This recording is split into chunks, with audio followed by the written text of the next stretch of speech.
This sign in Warwickshire County Council used to read Conservatives, but like many areas of the UK, reform are taking over.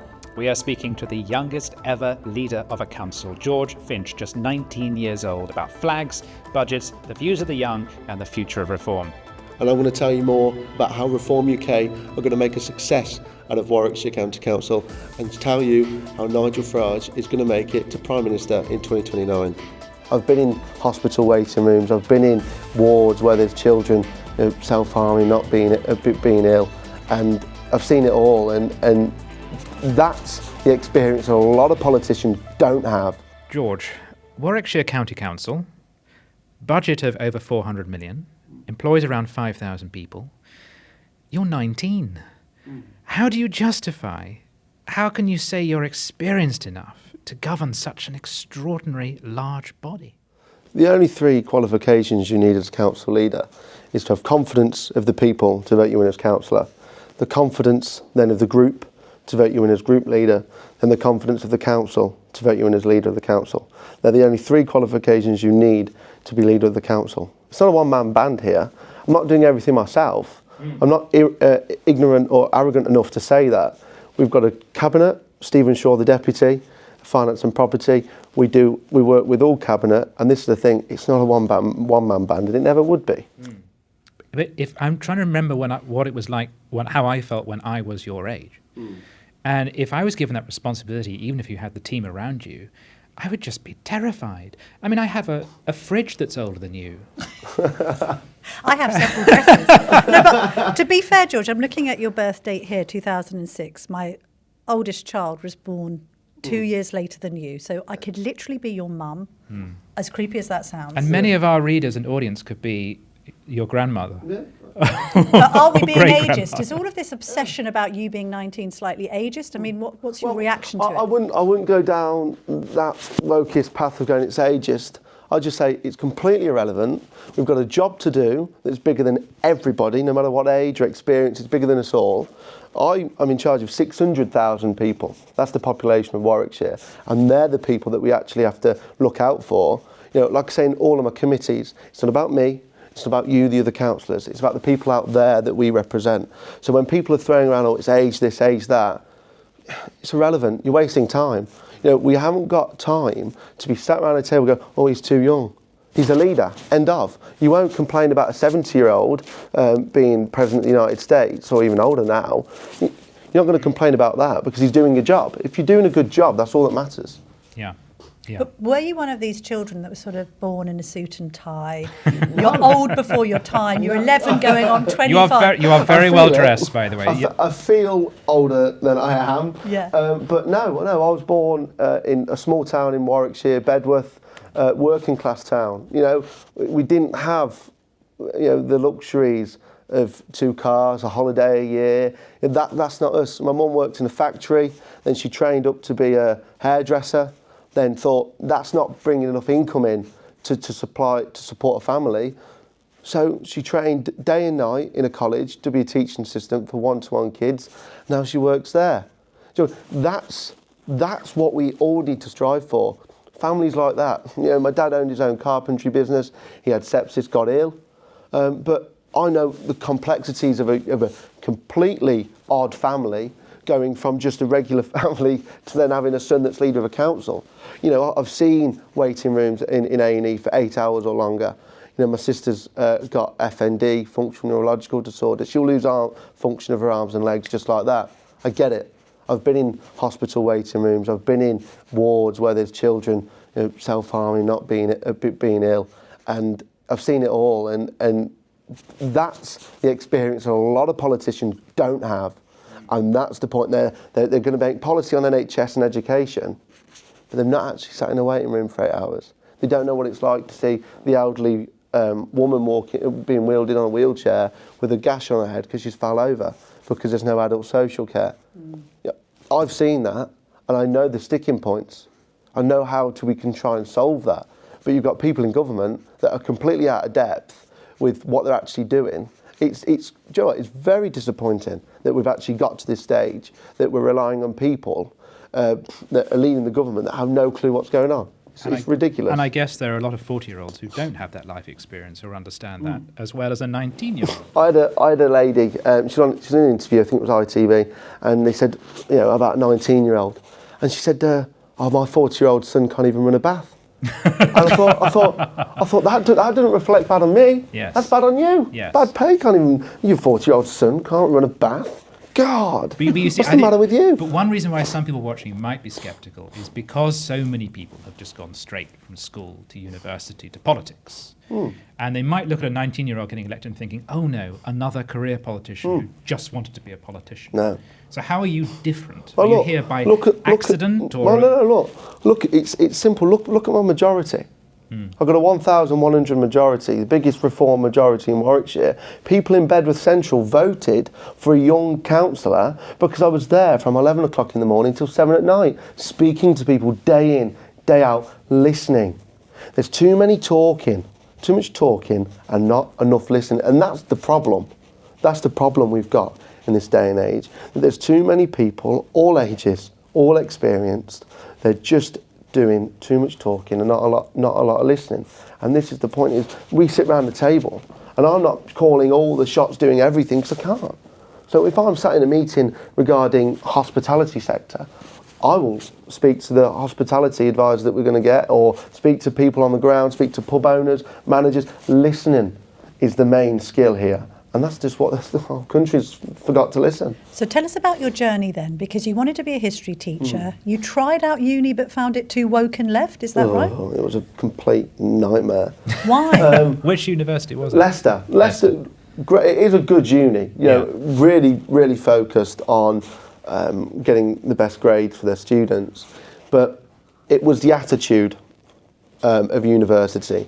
What really threw me off straight away is they had an astrophysics lecture, nothing to do with me, but you hear it in the university that these three Palestiners went in, kind of held hostage this lecture hall, screaming free Palestine, because they were learning one tiny subsection of a module on interconnected ballistic missiles. Right. And they were like, you're going to send those to Palestine and Israel. And you're like, the world's gone mad. And then they did criminal damage and sprayed graffiti on the wall. Then when they come into the history and the politics lecture, the lecturer was like, oh, it's a shame what the Chancellor, they've let them get arrested. We need to write a letter to the Chancellor to fight this and get them released. I went, they've just committed criminal damage. But the point is that unis are just too busy about how people feel. And how it's all about their feelings. We need people that, I feel this, it's I think this, and this is what I want to do. And you see in all the education establishments we've got, there's too many people, too many kids being asked, are you okay today? Or, how do you feel? How do you feel about learning this? Are you sure if we can do this, do that? You're in a class to learn. Get your grades, then you can leave. University should be a beacon of freedom of speech. It should be a place where you can feel to express, to be able to say what you want to say and not be shouted down. And what it is, it's a coercive curriculum. It's a conveyor belt for communists. And this is the problem with our universities, is they've been allowed to just get out of control. It's because they've opened the doors for uni, everyone can go, and the kids just think it's a jolly. They're out getting slammed every bloody day, and they're not doing the coursework on the modules. Oh, well, hang on a minute, George Finch, you must have got slammed a few times. You're a young man. You must go out on the lash. Oh, yeah, nothing wrong with that. As long as you can wake up the next day and do work afterwards, there's nothing wrong with that. So you can have a few pints in the pub or a glass of red wine, and you can, if you're working the next day and you know what you're doing, fine. But isn't it a bit weird, like the peers that you grew up with, the boys and girls that you went to school with, they're probably getting slammed. Still getting as slammed. We speak. I mean, becoming communists. Most of them would just be waking up and having indeed. breakfast. It's exactly. 12:30. And here you are, suited and booted, running a county council. Yeah, speaking to my mates, mate Harry works in a chip shop, but I would class him, he's been in it for 4 years. He knows what he's doing there. I've got mates, Evie, she works in a bar. They're doing things that people their age do. I've just gone down a different path. You don't feel you're missing out on your teenage years? No, I've had all that. I've had all those questions. Are you missing out? No. I can still go down to the pub I'll be with my counsellors. and it really, no, I'd never say I've missed out. You've always got time to be able to go back to the real world. Yeah. I'm not 100% this all the time because I'm not a robot, I'm not a machine. That's what drives people insane, and actually then you do become a career politician. If you're not real, if you don't go to the pub and speak to people, or go on the streets or speak to people, the shop owners, if you don't do that, then they're not going to vote you in because you're not real. You've gone to the ivory tower, which is Warwick, compared to the people of Bedworth. I said it on the doorstep, you will be sent to the ivory tower and they'll try and make us say what they want to say, and we'll say no, and we'll want to do what you ask us to do. Which is why we're starting this press conference of recalibrating Warwickshire, which is based on what the people have asked us to do. One reason why I find this refreshing is because quite often when younger people are elected, they want to bang on about being young, as though the entire generation could be spoken for. But not only are you reluctant to be regarded as just a young politician, and I'm sorry we keep talking about it, but it's fascinating, it's really interesting, but you're also critical of your own generation and the way they're being raised. Are there a lot of other young people who feel the same? Should we stop assuming young people are all Green and Corbynites? Is there actually a reform wave coming among that generation who are tired of being told what to think and coddled? I think what you'll see, Tim, is in sixth forms up and down the country, is that when you're in your politics class, there'll be young girls and young men that will sit there and they'll listen to what the teacher's got to say. And then when they listen, then they form their own opinions of, I don't agree with that. Why are we paying for things that X amount of people get when why don't? And they'll sit there and they'll evolve. And this is the problem with the education system. They're putting the dampers on that evolution. They're putting the dampers on actually the thought process, the growing up period of kids, the playground politics, the jokes they make, the way they become a man or a woman. That's being stopped. But it'll get to a breaking point for these young people. It'll get to a breaking point of these people in education where they'll go, I've had enough. You're telling us what to think, and you're failing it. You'll get a generation of young people that are not educated. Actually, when they go into the real world, they'll fail because they haven't got that independent thinking process. They'll be straight out the conveyor belt. They'll get they'll get the grades. They'll get all the stuff, and they come out of that education, boom. They've dropped into a sinkhole because they don't know how to ask the canteen lady for ketchup because they're too embarrassed. I've seen it all before. They go, George, can you ask me? Can you ask them to get you put vinegar on your chips? Grow up, grow a pair, do it yourself. It's ridiculous.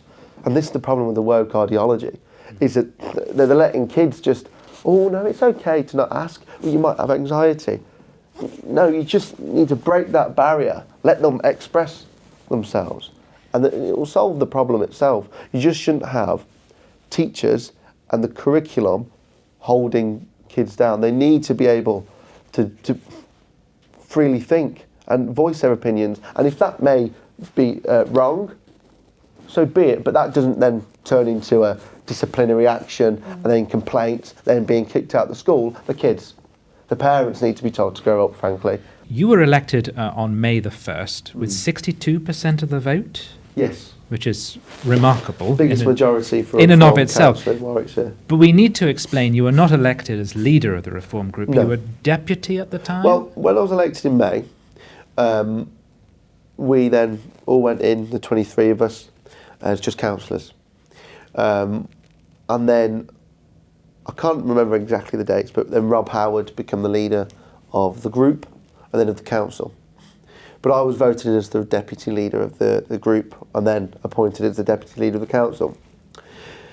And then 40 days later, or however many days later, Rob stepped down because of health issues. And then I stepped up as my constitutional powers, then as interim leader. And then voted in as the group leader, then as the council leader. Right. And that's a permanent thing, unless something changes. So council leader, if you've got a majority, well, no. In the Constitution, council leader's there for 4 years. Right. So, in a way, yes. As a group, we vote leaders every year. To if anyone wants to come up, they've got that ability to. Then, if that happens, then you have to then go to full council and change it. So, You are speaking, in my mind, as a kind of archetypal Thatcherite Tory boy in a way, right? You know, everything you're saying about self-governance, self-reliance, get ahead, have aspiration, work hard work leads to success. Why did you make the transition from being a Conservative to thinking reform was the answer? And how much influence does Nigel Farage as an individual have on your decision making on that? Yeah. So in Bedworth, in my hometown, it was originally coal mining, a miners' welfare park. Economy was based on coal mines. So we would be traditionally Labour, and my dad voted Labour, voted Jeremy Corbyn, because he didn't want Theresa May. Right. God, would he want Theresa May? But then when it went to 2019, you see the difference in the way people voted. And our town were traditionally Labour, through and through, but the problem that we found with Labour is that they've completely just lost self-respect and lost their complete vote base. And that's why they're imploding themselves. It's like a seed we plant as reform into different parties for them to blow themselves up. It's like the Tories. But when I was younger, it was in the household as, you know, EU, you know, voting, you know, what we're going to do in the referendum. And Mum and Dad went, right, we need to leave. And it wasn't on the basis of necessarily the economical parts of Brexit. It was more the sovereignty. Or you go to your MP going, oh no, it's not me, it's Europe. It's simply, you go to Europe. And that's the problem. You need to hold your own politicians to account here and now. And that's why they voted for Brexit. That's why then they, unfortunately, like many people in the United Kingdom in 2019, were sold a pack of lies by Boris. We're going to get an oven-ready deal, we're going to get it done, get Brexit done. And we've seen the disaster that's alluded to Brexit. We haven't had it, it's not happened. We haven't got our proper Brexit powers that we wanted when we left. Did Mum and Dad vote for Boris Johnson? Yes, they did. They voted for the Conservatives in 2019 because it was the only party that was suitable to vote to get us out of the European Union properly. Because Nigel, again, he has no ego. He stepped aside in that election to allow the bigger party that were going to do it, going to win.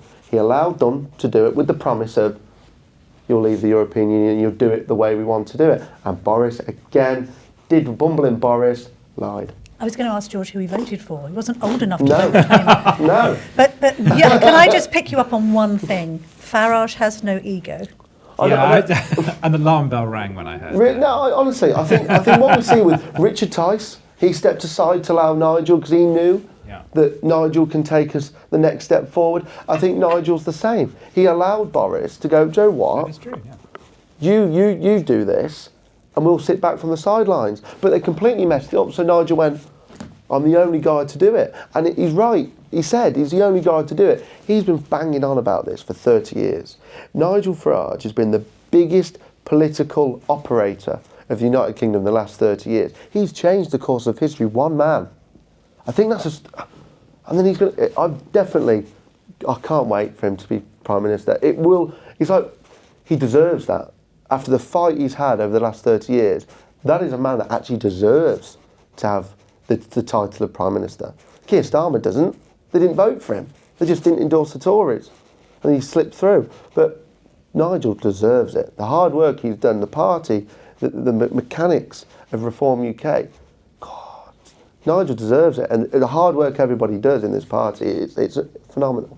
Does your own interest in history inform your politics? A lot of the time, yeah. Because what I'd see is that we can't allow the way what happened in the 60s, the 70s, to allow to carry on. For instance, back then, people were allowed to, you could buy your own home, you could buy a car, go on holiday. Young people like me, we can't. We have to really work, not just work hard, but effectively break our backs to get where we are. And that's the problem with the society that we've got now, is that the governments, Labour, Conservatives, have allowed us to go down this hole that it's going to be bloody hard to dig us out of it. And Nigel's the only guy, I believe, can do it. How much have you got a sort of Britain first attitude? Because we know you've had a row with the chief executive of the council here, Monica Fogarty, about the pride flag flying. You've insisted that the only flags that should be flying outside this building are a George's flag, a Union flag, or indeed the flag of Warwickshire. We sort of saw this press conference on Tuesday at Oxford Airport. I saw you there. We were both there covering this deportation plan, this Operation Restore Justice. And of course, reform will always be tarred with they're xenophobes, they're racists, they're bigots brush. Where do you stand on all that stuff? Well, look at Nigel. He was, again, the only person that stood up to the BNP back in the early 2000s, the late 2000s, destroyed them. Nigel is the only man that has been fighting the far right. And he's the guy that's been doing what we need to do to actually get a sensible conversation of immigration. I was in the kitchen with my uncle and he's staunch unionist Labour Corbynite, right? Lovely bloke, but, you know. And we actually had a proper, decent conversation about immigration. And he agreed with some of the things that Reform was saying because it makes sense. My grandma can't get dental care. It's too expensive. 50 quid. Can't afford that. And you've got asylum seekers that are put up in hotels that get free dental care. If you speak to the people of Bedworth and Nuneaton, you tell them that, you'll get your response. And it will be, we can't pay. Why? My grandma don't get it. It's not fair. And they've broke their back to work hard, to get a good family, to get a roof above their heads. And what do they get for it when they're 60 and they've retired? Taxed. And hit again. Winter fuel allowance gone. What's the point? But we can't flags, be comfortable. George, I mean, what's the problem with the pride flag? It wasn't the pride flag that was the problem. It's the progress pride flag, which is the one that was flying above Shire Hall. How long had it been up there? Oh. Was it like a permanent presence, or was it No, for a month? No. So what was there beforehand was the Union flag, the Ukrainian flag, and that was it. Union flag. So whose decision was it to then put the So when we progress came on? in as an administration, the Union flag, Ukrainian flag, the third one was empty. Right. Then we asked for the Union flag to be the St George's flag to be put up. That was hard enough, but we got it over the line. So, sorry, can I just ask, when you say it's hard enough, who said no, or who dragged their feet, or? It took a while for it to get done, and maybe that's council bureaucracy, but I doubt that. But, you know, so when it was Pride month or week or whatnot, the discussion was had with the old leader, can the Pride flag be flown? And we said, well, look, it doesn't represent the whole of Warwickshire. It represents a minority of people, but it doesn't represent the whole of Warwickshire. So we as a group come to an agreement that the Union flag, St George's, and the Warwickshire flag should always be flown, with exceptions to the Armed Forces flag or Royal Standards. And we're putting a flag policy through in Cabinet on the 4th of September, which states that it's chairman's discretion. We're taking flags out the hands of politics, out the hands of non-elected bureaucrats, and into the hands of an elected but non-political chairman. And he will then decide which flag goes up when it does. Okay, and then? Then the Progress Pride flag went up, and instantly the old leader was like, no, this is wrong.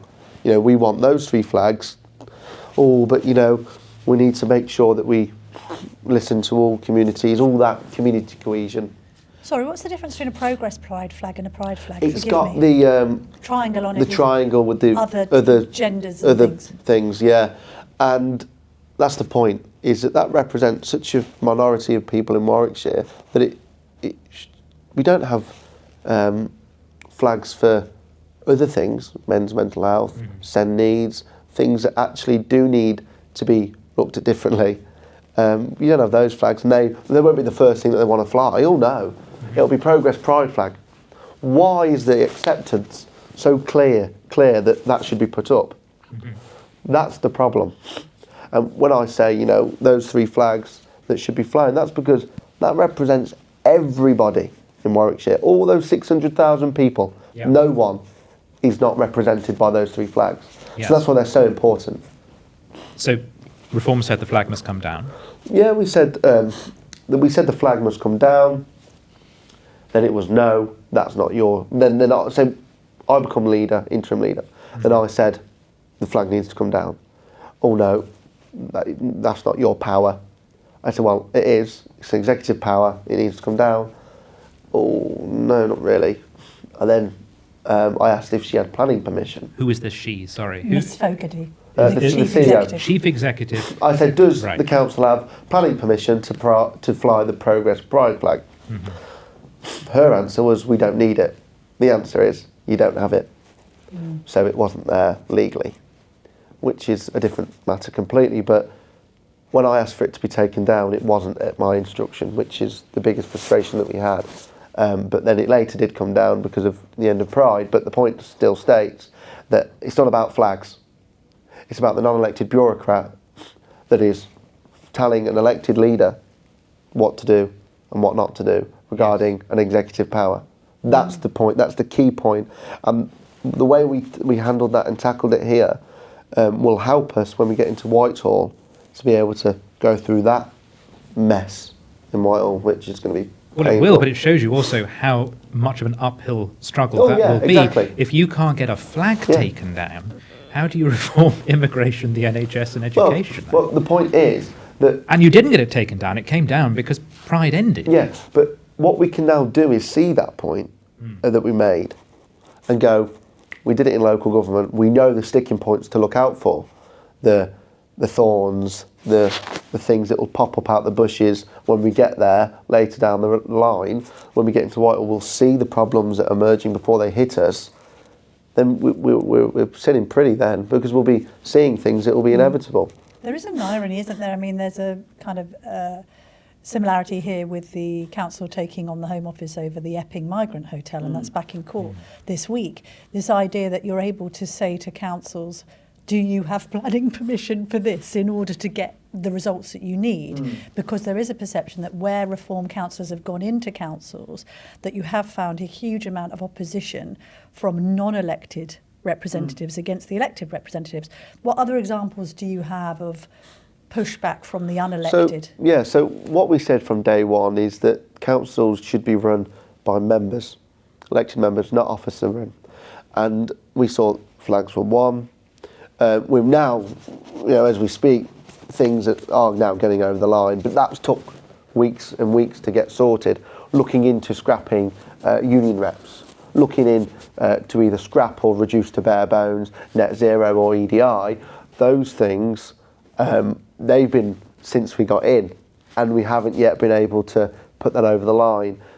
Do you think that's reasonable bureaucracy, or is there obstructions? And they're the questions that we'll be asking, and they're the questions that we can actually go, when we're in Whitehall, we can see how to solve these things on a national scale, not just on a local Because it government took you scale. some time to get Miss Fogarty's contract of employment. Yeah.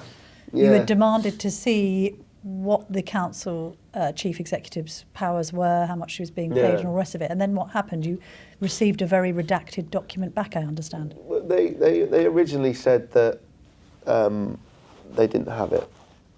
Oh. That was my biggest, that was literally, I was like, whoa, what do you mean you don't have the head of pay staff and the CEO's contract? But the contents of it was, again, it's a sensitive document, so I wouldn't want to go into that, but there were obstructions and obstacles trying to get that, but we've got it now, and that's one part of the battle type thing. But it does show you the point that I make about the flags. It's not about flags or contracts or whatever. It's about that these obstacles do happen, and they will happen in other councils and in national government. It's just unfortunately it's hit Warwickshire first. You said you want to strip out diversity, equality and inclusion. I have got that right, haven't I? Yes. DEI. I mean, you could say EDI, as EDI. George did earlier, but any order works. It's all the same.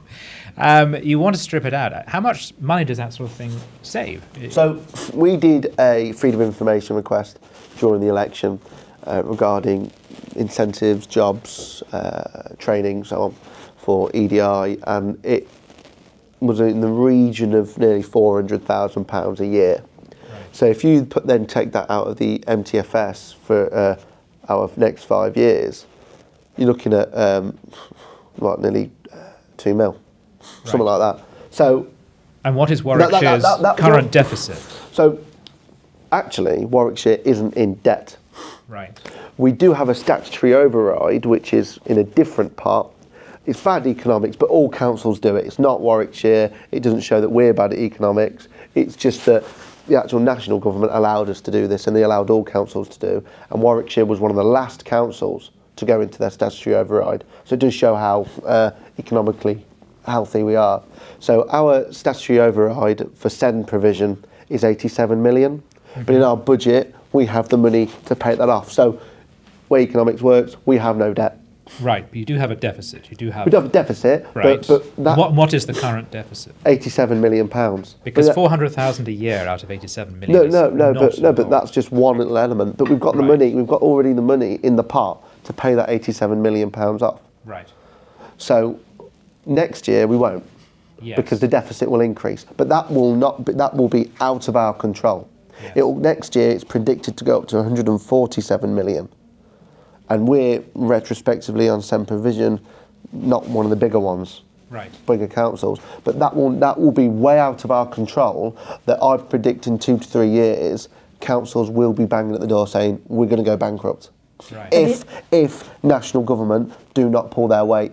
And this is what this education and SEND reform bill in September will be hoping to do. So we can maybe find a solution to not getting into a 147 deficit. Why is it SEND provision particularly that you think is going to be what breaks the bank rather than adult social care? Well, we see that in the Neaton and Bedworth borough area, we spend our children's social care and adult social care are both equal in the amounts that we have, 20% each. For Neaton and Bedworth, 20% of our budget of adult social care goes into Neaton and Bedworth, same with children and families.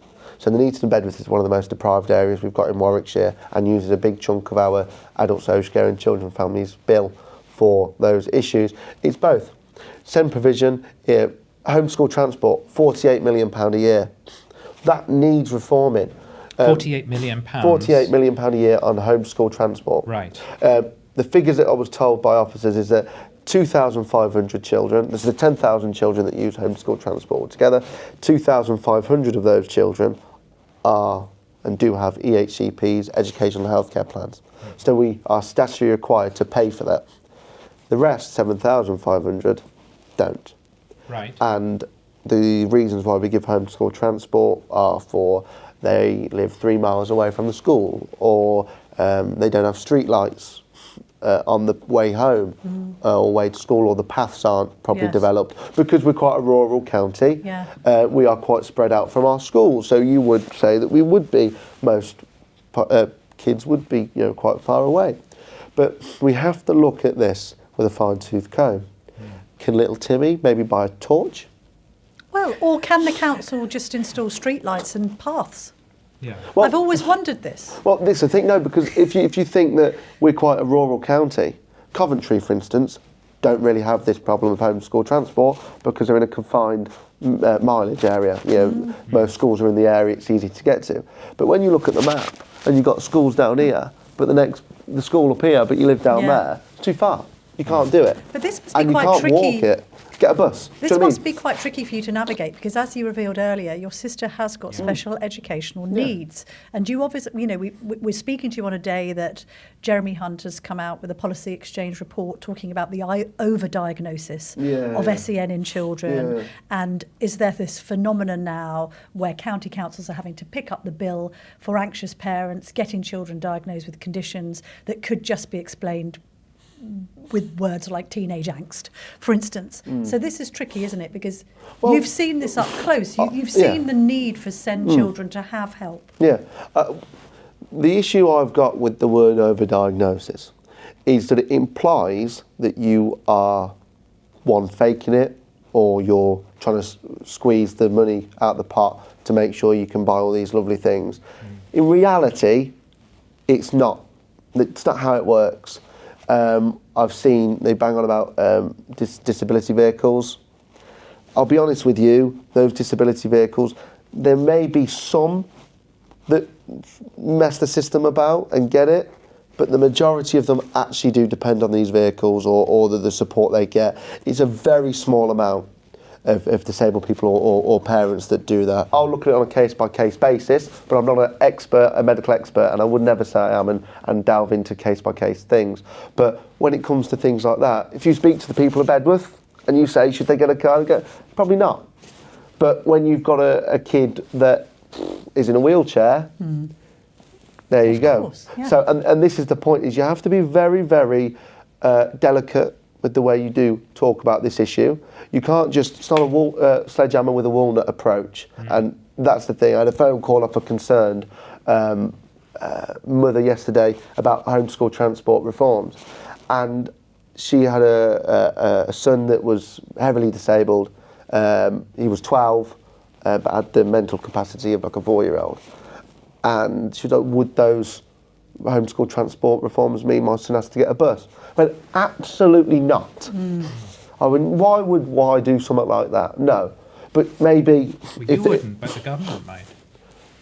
Then I'll call them out every step of the way. Right. But that's not me. Yeah. And I will do so, like I've done with the HMOs and asylum seekers being housed in hotels. I don't have any power or autonomy over planning laws, because that is the borough councils. We're not unitary yet.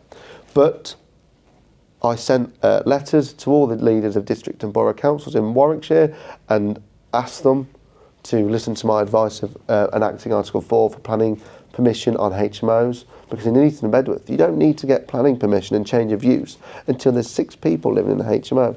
Let's just clarify that HMO means a house of multiple occupancy. House of multiple. And as well as migrant hotels, these are council-run facilities to house asylum seekers. Yeah, borough or district councils or unitaries. County council does not have planning, is not a planning authority.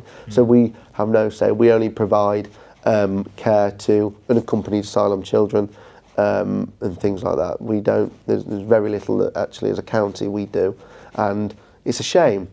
There have been protests in Nuneaton. 2 men are currently in court, so we've got to be careful what we say, George, but they're in court charged with the alleged kidnap, strangulation and rape of a 12-year-old girl from Nuneaton.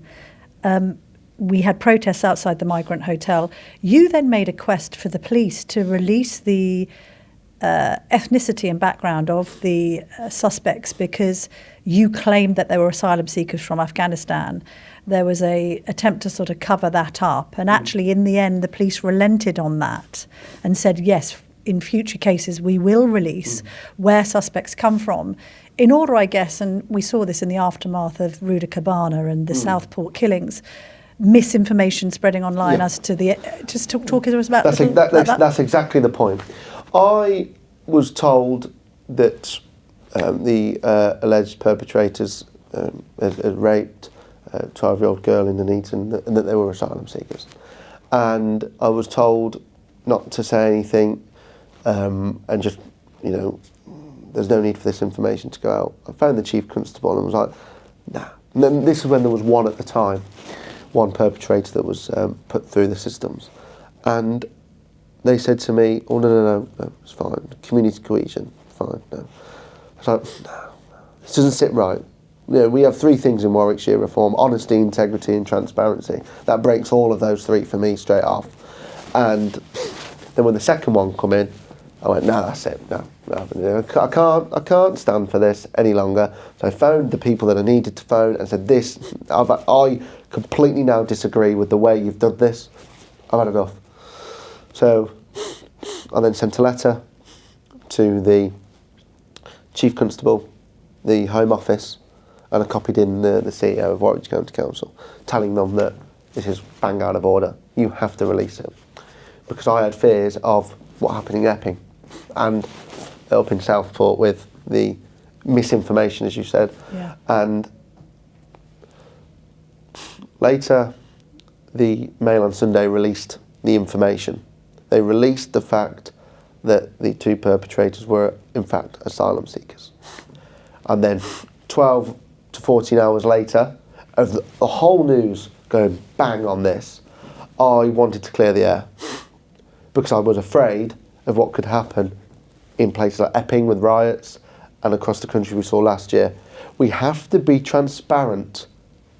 And they went, oh no, because people will start going crazy. I went, they won't. If you be honest with them. They're not, and actually it proved it. I was right. Because you saw in Nuneaton, 1,500 people turned out. Peaceful.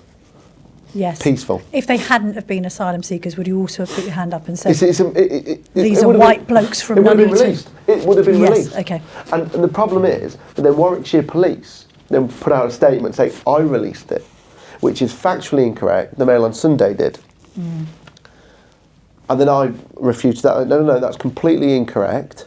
But I now see why they've done that. Because Keir Starmer then went out the same day as me and Nigel did our press conference, and he pulled the rug underneath Warwickshire Police and went, no, we think that it is best if there's more transparency. Then the Council of Police Constables then come out a few weeks later and says, no, we will be releasing this from now on. It proved the point that transparency is the key to this, being honest and having integrity-based decisions. That is the way to go. And you feel confidence then. And one comment, it really did hit me when all this was going on. You had the communities back, so we have yours. That's what it's about, being on the ground with the people. That's the point about being a local representative of your area. That is the key point to all councillors, MPs, or whatever you want to be in politics, is that you have to come back to the people on the ground, because I'll just vote you out. If you want to be a success for your area and do well, speak to them on a day-to-day basis. Go out, speak to your people, listen, and take their views to Parliament or take their views to Council. There's no point of being a dictator, it won't work. That's why Labour's being kicked out. I think you're touched by brilliance. I know politicians who have been at it for 20 years and are not this competent or in their presentation or this on top of detail, who could just speak as you have done without pause or hesitation and so convincingly. I mean, you might be talking nonsense. I don't know. I'm not from Warwickshire. But I mean, your presentation, your style, your self-confidence is absolutely extraordinary. Were you trained to do this? No, simple. I represent the people. I represent what they've told me to be here to do. And I've done it. They've asked me, they've told me enough is enough. So I then replicate that on the council. I've had enough of this. And then this is where it then becomes a bit of an emotive topic, is that how can we sit here now, in this day and age, 2025, how can we, people say, oh, do you support Palestine, Ukraine, whatever. How can we, on the world stage, go out and tell other countries what to do when we don't even know what a man and a woman is? That's the problem. How can we be the Britain that we want to be? Have Keir Starmer go in the rooms with Putin and Zelensky and try and broker a deal when he hasn't even got a clue what a man and a woman is? That's where Britain is on the world stage. We're at the bottom. We're a joke. And Nigel is the only person that can restore that confidence on a world stage and a national stage. It's the last chance, and I said this to my councillors when we went through to full council. We are the last line of defence against this wave of wokeism. If we do not succeed, we're stuffed. And that's what I'm most fearful about. They're the kids that are going to grow up not knowing who they are, what to think. They're not going to know anything. And when they get into the real world, they are stuffed. I really don't. I would, in fact, leave if we don't do it. I could not. You would leave the country? I could not stay in this country. If we get an opportunity. Where will you go? Somewhere that's sane. Well, where's sane in the world, George Finch? Not this country. But this is my point. How can this is the point Nigel's making?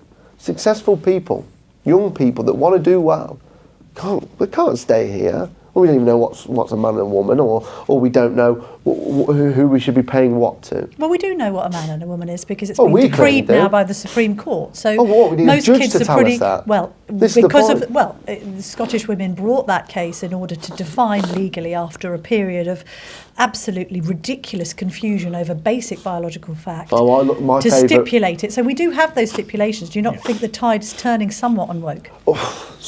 But who's forced that? Who's been the main guy he's the guy that wants that Well, to be fair, the people who forced that vote have been lesbians who might want to be represented by your pride flag here.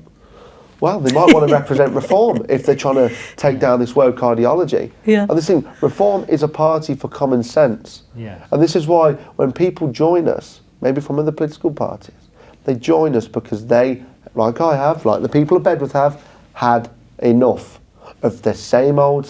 Yes, they may have been a part of the government 14 years, but it may have took them 14 years to realise, what have I been complicit in? And it's took that point for them to snap and go, God, I have to change this now. We've gone on a path, and I was a part of it. Imagine that. The guilt you'd have. So that's why they may defect. I don't know why people would necessarily. I think that may be a reason why they didn't want to defect. I have to fix my problem. The old MP's going, I can't sit in Swella Braverman. Imagine if she joined. Well, do you want her to join? I think she'd be a great advocate for Reform. It's a shame she's tied to a toxic party. It's like the Titanic, really, isn't it? It's like the net zero agenda. You see, you alluded to councils being a laboratory for what Reform will do in government. And Reform has lent heavily onto the idea of Doge and of saving money. But here you now find yourself responsible for the services of very vulnerable people at a time in which we're running out of money and really difficult choices have to be made. Is Reform going to spend more, spend less? How will it cover that deficit? Because, get rid of the DEI stuff, fine. Yeah. That's 400,000 out of a multi-million pound. Yeah. I know it's just one, but DEI and flags, it's not really what local government's about. Local government's actually about getting those kids to schools, and that costs money. Yeah. And as you yourself have demonstrated, it's not true that most of these kids are faking it or sponging off the state. They need those services, and we have to find the money for them. Well, Tim, we've put in our spending review that we are looking this year to save around 20 to 30 million pounds, and the next year 30 to 40. So we're looking at spending this, and this is through reviews of assets, properties, reusing things. I want to look at possible options of working with private sector investment to create money for us as a council, business ventures. Because they do work, you just have to obviously make sure you're looking at it all the time, because it could just blow up instantly like we've seen in other councils. But we have to do innovative things, fresh, innovative change, and that's what you get with a young leader, that's what you get with Reform, and that is what we're looking at, to make sure it's not business as usual, because that's what's failed them for so long.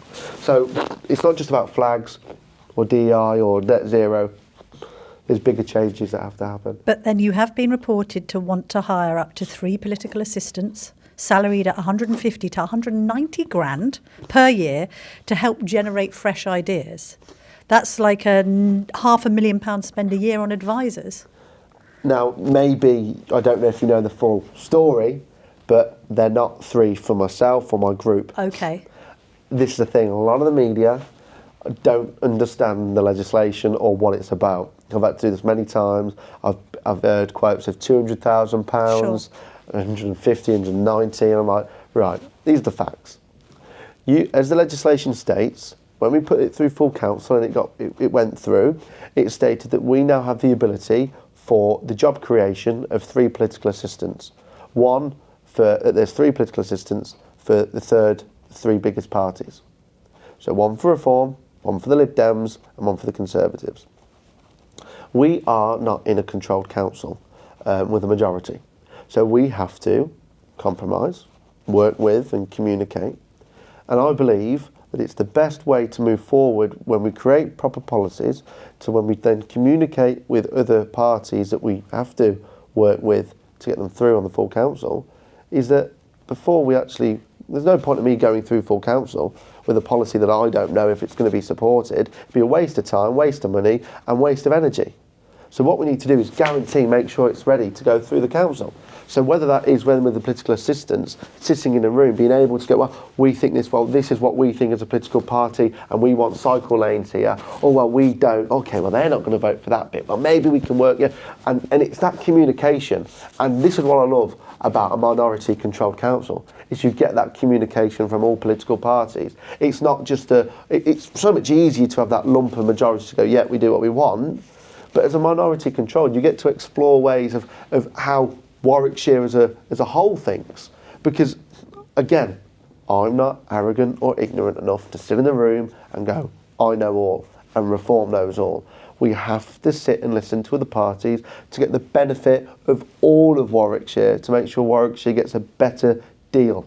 Not just Reform, but all of Warwickshire. Because I don't just represent Reform, I represent all of Warwickshire, and that's why we have to make sure that, yes, in the back of our minds, that Reform is the way we're going, and they're the policies that we want, but at the same time, we have to actually be practical of what we can get through, because we haven't got the luxury of a majority. But that will change when it comes to unitary, I think. I guarantee. Do you want to be an MP one day? I've been asked this many times recently, do you want to be an MP, and so on. But like I say, I have to make sure Warwickshire gets a better deal. And that's why I'm here as leader. I know, but one day. I mean, you're only 19. You've got a whole political career ahead of you. I might want to be. Surely you want to stand in leader. 2028, 29. I might want to be council leader. I don't know. We'll have to wait and see. I need to make sure that Warwickshire gets a better deal first. But have you had any conversations with Farage about it? No. I'm a council leader. How often do you speak to him? I don't need to phone him up every day to say, can we say this? I'm a council leader. I'm in charge of Warwickshire. But I just wondered if he had a mentoring role or anything like that I've to you. spoke to him about certain things and when press conferences and stuff, but I don't need to. Don't hold his hand. Can you? I thought you might be holding your hand a bit. But is the central party in direct communication with you? Like the parties talk with all council leaders. Right. They talk to all council leaders. Yes. It's great because we can talk to Lincolnshire, Lancashire, Kent. So what did you do down there? We found X amount of money gets paid for this. Oh, we'll check if we. Yeah, that's a great way of running councils. I think it actually unites United Kingdom as a whole. So I can speak to Lancashire and go, what are you doing up there? And go, oh, well, we found this, check if yours have done this. Oh, cheers, mate, you've saved me this. That's communication for the people. I guess what I'm asking is there anyone helicopter parenting you from Reform? I mean, is Zia on the phone every few minutes? No, not at all, okay. no. Right. No. I don't, and this is the thing, we're ran in Warwickshire. I don't need to be being ran from Westminster. It's not how it works. Why would I be sat here, but actually the strings are being pulled from Westminster? That defeats the whole point of democracy, the whole point of us running Warwickshire. We might as well just pack up shop and let Keir Starmer run the place. There's no point. You have to have that democracy from that chair, and that's what happens. So the leader gets to do what we do, and that's the way it happens. You don't get MPs pulling strings. I can phone them up for advice, like any council leader can, but that's life. Final question then. What is your prediction for the next general election and how well Reform might do? Well, just based off predictions we've had for the next year borough council elections and the Coventry elections, we could see a complete just wipeout. I spoke to a Conservative councillor a few weeks back, he phoned me up, quite worried. And he's kind of like, whoa, what's the matter? He said, it's finished. It's done. It doesn't matter what Labour says, Conservatives. It doesn't matter what council tax says, what political assistance. It doesn't matter. Nothing matters. Because when you knock on a door, what's the main thing they talk about? Reform and how we're going to tackle immigration. Because that is the only thing that's stopping people from getting doctor's appointments, from getting the key services that we need. Because we're paying for people that shouldn't necessarily be here. And the way he put it, he says, it doesn't matter. It's done. But is that a Midlands thing, a red wall thing? Can you break through the blue wall? I think North Warwickshire and Bedworth, which that's my patch. Just to say, we can see the map on the wall behind you, Yeah. can't we? Yeah. It looks unnervingly like Vietnam. But you're from the top. You'll be where Hanoi is. You're in the northern part of the constituency. Yeah. That's gone all light blue. Yeah. And also the far western part of the constituency. I predict, in the general election in Warwickshire, I think we'll win North Warwickshire and Bedworth constituency, bye-bye Labour MP. Nuneaton, bye-bye Labour MP. Rugby, Labour MP gone. That's 3. Kenilworth and Southam, Jeremy Wright. I don't know how he holds on to that, to be honest with you, but we could get that one. Tory, just to point out. Yeah, Tory, yeah. Stratford, Lib Dem. Look, we try everywhere, and Warwick and Leamington, bless them. They've got this. The district council's got some weird Labour Green cabal, which actually just blew up recently. It's just Yeah. But are you personalities. predicting that the map goes turquoise Oh, come yeah. 28, 29? Yeah, 100%. I think what I see is a huge wipeout. Tories are finished. The Conservatives are toast. The Lib Dems can only make... Like in Warwickshire, there's no room to expand. This is the point. Lib Dems are all in the south. They will never get a seat in Nuneaton, North Warwickshire and Bedworth. Never. They have no room to expand for seats. Reform does. Lib Dems are only, in the country, they're a bit scattered, but the main part are in the south, east. Southwest, sorry. They're in that patch. And they haven't got much room to expand. Reform does. We can win in Cornwall, so we might be able to win general election seats there. This is my point. We have got all the momentum in British politics. Like Zia says, we do. It's true. We can win in every seat possible. It's just about making sure the manpower's there, the money there's for the donations of the people, actually getting out, speaking to residents. That's the best way to do it. And Labour and the Tories have just failed at that. George Finch, thank you very much. Thank you. Thank you.